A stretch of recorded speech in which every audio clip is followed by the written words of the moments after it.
La Bible en un an, le 2 juin, le deuxième livre de Samuel, chapitre 21, verset 1 au chapitre 22, verset 51, le livre des psaumes, chapitre 120, verset 1 à 7, le livre des proverbes, chapitre 15, versets 30 et 31, l'épître de Paul aux Romains, chapitre 1, verset 18 à 32.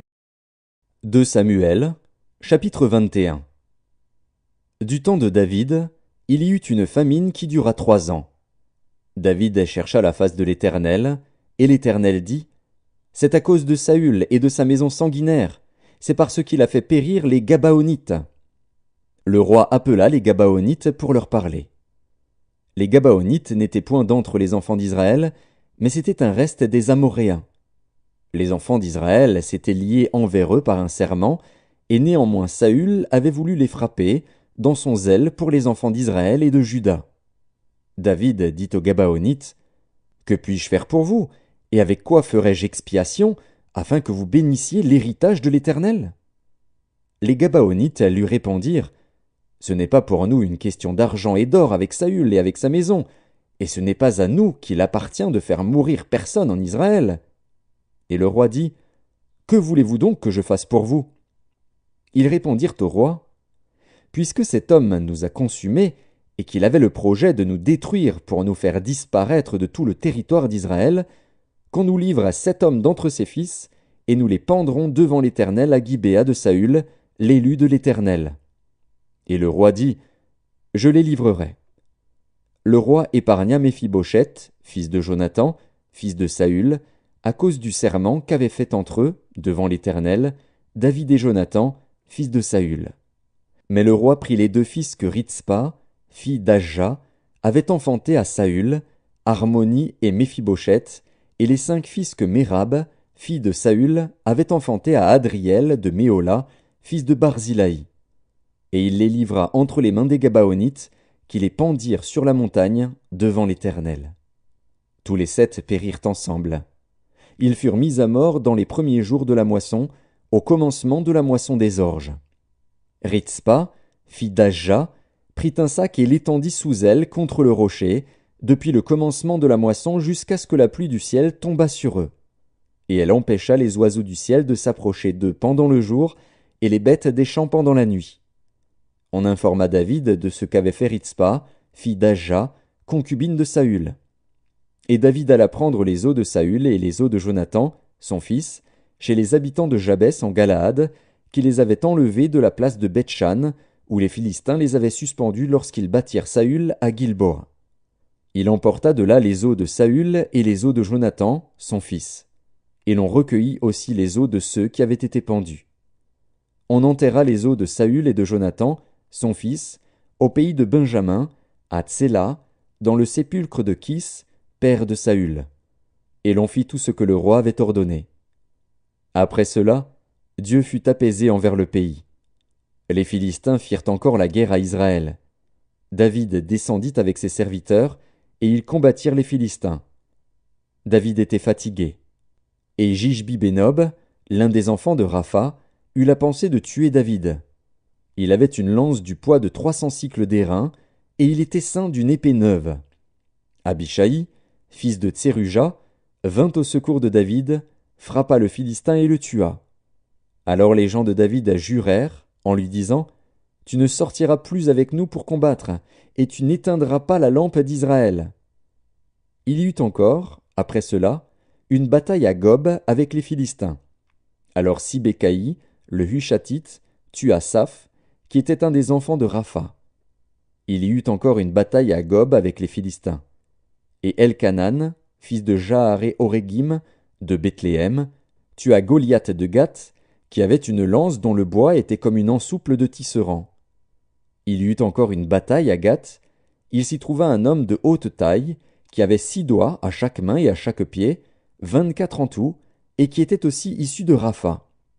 Il jeta un défi à Israël, et Jonathan, fils de Shiméa, frère de David, le tua. Ces 4 hommes étaient des enfants de Rapha à Gath. ils périrent par la main de David et par la main de ses serviteurs. 2 Samuel, chapitre 22. David adressa à l'Éternel les paroles de ce cantique, lorsque l'Éternel l'eut délivré de la main de tous ses ennemis et de la main de Saül. Il dit: L'Éternel est mon rocher, ma forteresse, mon libérateur. Dieu est mon rocher, où je trouve un abri, mon bouclier et la force qui me sauve, ma haute retraite et mon refuge. Ô mon Sauveur, tu me garantis de la violence. Je m'écrie: Loué soit l'Éternel! Et je suis délivré de mes ennemis. Car les flots de la mort m'avaient environné, les torrents de la destruction m'avaient épouvanté. Les liens du sépulcre m'avaient entouré, les filets de la mort m'avaient surpris. Dans ma détresse, j'ai invoqué l'Éternel. J'ai invoqué mon Dieu. De son palais, il a entendu ma voix, et mon cri est parvenu à ses oreilles. La terre fut ébranlée et trembla, les fondements des cieux frémirent, et ils furent ébranlés, parce qu'il était irrité. Il s'élevait de la fumée dans ses narines, et un feu dévorant sortait de sa bouche. Il en jaillissait des charbons embrasés. Il abaissa les cieux, et il descendit. Il y avait une épaisse nuée sous ses pieds. Il était monté sur un chérubin, et il volait. Il paraissait sur les ailes du vent. Il faisait des ténèbres une tente autour de lui. Il était enveloppé d'amas d'eau et de sombres nuages. De la splendeur qui le précédait s'élançaient des charbons de feu. L'Éternel tonna des cieux. Le Très-Haut fit retentir sa voix. Il lança des flèches et dispersa mes ennemis, la foudre, et les mit en déroute. Le lit de la mer apparut, les fondements du monde furent découverts par la menace de l'Éternel, par le bruit du souffle de ses narines. Il étendit sa main d'en haut, il me saisit, il me retira des grandes eaux. Il me délivra de mon adversaire puissant, de mes ennemis qui étaient plus forts que moi. Il m'avait surpris au jour de ma détresse, mais l'Éternel fut mon appui. Il m'a mis au large, il m'a sauvé, parce qu'il m'aime. L'Éternel m'a traité selon ma droiture. Il m'a rendu selon la pureté de mes mains. Car j'ai observé les voies de l'Éternel, et je n'ai point été coupable envers mon Dieu. Toutes ses ordonnances ont été devant moi, et je ne me suis point écarté de ses lois. J'ai été sans reproche envers lui, et je me suis tenu en garde contre mon iniquité. Aussi l'Éternel m'a rendu selon ma droiture, selon ma pureté devant ses yeux. Avec celui qui est bon, tu te montres bon. Avec l'homme droit, tu agis selon ta droiture. Avec celui qui est pur, tu te montres pur. Et avec le pervers, tu agis selon sa perversité. Tu sauves le peuple qui s'humilie. Et de ton regard, tu abaisses les orgueilleux. Oui, tu es ma lumière, ô Éternel. L'Éternel éclaire mes ténèbres. Avec toi, je me précipite sur une troupe en armes. Avec mon Dieu, je franchis une muraille. Les voies de Dieu sont parfaites. La parole de l'Éternel est éprouvée. Il est un bouclier pour tous ceux qui se confient en lui. Car qui est Dieu, si ce n'est l'Éternel? Et qui est un rocher, si ce n'est notre Dieu? C'est Dieu qui est ma puissante forteresse, et qui me conduit dans la voie droite. Il rend mes pieds semblables à ceux des biches, et il me place sur mes lieux élevés. Il exerce mes mains au combat, et mes bras tendent l'arc d'airain. Tu me donnes le bouclier de ton salut, et je deviens grand par ta bonté. Tu élargis le chemin sous mes pas, et mes pieds ne chancellent point. Je poursuis mes ennemis, et je les détruis. Je ne reviens pas avant de les avoir anéantis. Je les anéantis, je les brise, et ils ne se relèvent plus. Ils tombent sous mes pieds. Tu me ceins de force pour le combat. Tu fais plier sous moi mes adversaires. Tu fais tourner le dos à mes ennemis devant moi, et j'extermine ceux qui me haïssent. Ils regardent autour d'eux, et personne pour les sauver. Ils crient à l'Éternel, et il ne leur répond pas. Je les broie comme la poussière de la terre, je les écrase, je les foule comme la boue des rues. Tu me délivres des dissensions de mon peuple. Tu me conserves pour chef des nations. Un peuple que je ne connaissais pas m'est asservi. Les fils de l'étranger me flattent. Ils m'obéissent au premier ordre. Les fils de l'étranger sont en défaillance. Ils tremblent hors de leur forteresse. Vive l'Éternel est vivant, et béni soit mon rocher. Que Dieu, le rocher de mon salut, soit exalté, le Dieu qui est mon vengeur, qui m'assujettit les peuples, et qui me fait échapper à mes ennemis. Tu m'élèves au-dessus de mes adversaires, tu me délivres de l'homme violent. C'est pourquoi je te louerai parmi les nations, ô Éternel, et je chanterai à la gloire de ton nom.